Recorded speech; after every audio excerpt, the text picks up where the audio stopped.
আল্লাহ তাআলা যদি দয়া করে আমাদেরকে মাফ না করে, আমাদের বাঁচার কোনো উপায় নাই। আপনি কি ভেবেছেন আপনার নামাজ দিয়ে আপনি জান্নাতে যাবেন?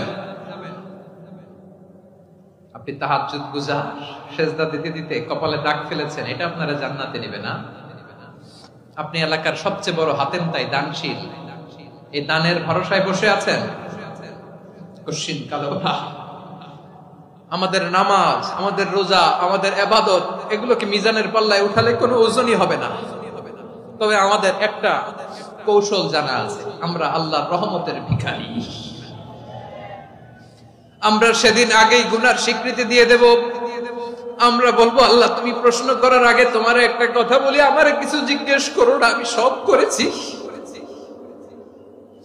এমন কোন পাপ নাই যে পাপ আমারে দিয়ে হয় নাই।